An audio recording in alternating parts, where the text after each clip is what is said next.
আসসালামু আলাইকুম বন্ধুরা, কেমন আছেন আপনারা সবাই? আশা করি সবাই অনেক ভালো আছেন।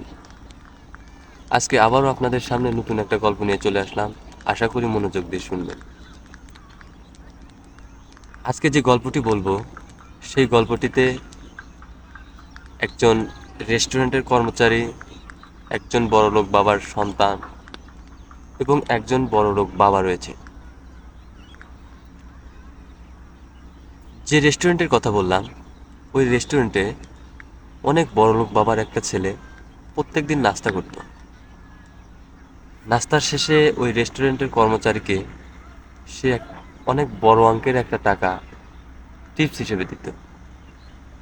রেস্টুরেন্টের কর্মচারীটা অনেক খুশি ছিল সেই ব্যক্তিটার উপরে। প্রত্যেক দিন যেত, কিছু না কিছু খাবার খেত এবং অনেক বড় মাপের একটা তাকে টিপস দিয়ে দিয়ে যেত। অনেক দিন পর ওই রেস্টুরেন্টেই ওই বড়লোক ছেলের বাবা অর্থাৎ বড়লোক বাবা একদিন নাস্তা করতে আসে।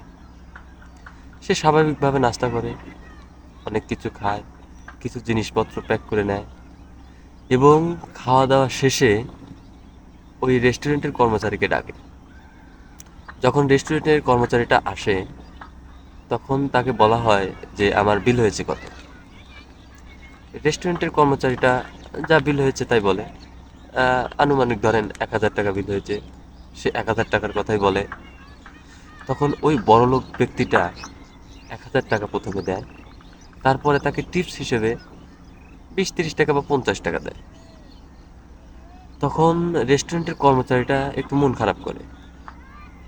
এরকম করে আবারও পরবর্তী সপ্তাহে ওই বড়লোক ব্যক্তিটা আবারও ওই রেস্টুরেন্টে যায় এবং ওই রেস্টুরেন্ট থেকে অনেকগুলো খাবার খায় এবং কিছু প্যাক করে নেয়।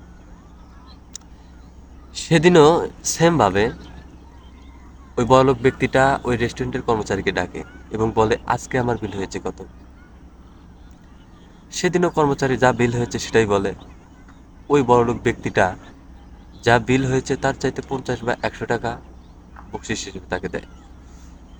তখন ওই কর্মচারী কোনো কিছু মনে না করে ওই বড়লোক ব্যক্তিটাকে জিজ্ঞাসা করেই বসে, আচ্ছা স্যার, আজকে আমি আপনাকে একটা জিনিস প্রশ্ন করব, আপনি কি সঠিকভাবে উত্তর দেবেন?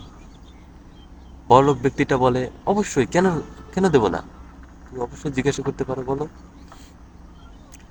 তখন সেই রেস্টুরেন্টের কর্মচারীটা বড়লোক বাবাটাকে জিজ্ঞাসা করে, স্যার, আপনার ছেলে মাঝে মাঝে আমাদের এই রেস্টুরেন্টে খাবার খেতে আসে, সে খাবার খায়, যদি 1,000 টাকা বিল হয় দেখা যায় 1500, 1600 বা তার চেয়ে বেশি টাকা দিয়ে চলে যায়।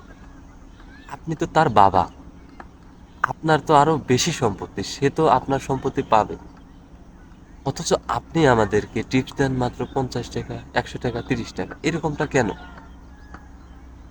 তখন সেই বাবাটা বলে, বাবা তাহলে শোনো, আমার ছেলেটা বড় হচ্ছে বা জন্ম নিয়েছে একজন বড় লোক বাবার ঘরে, কিন্তু আমি ছেলেটা জন্ম নিয়েছি অনেক গরিব ঘরে।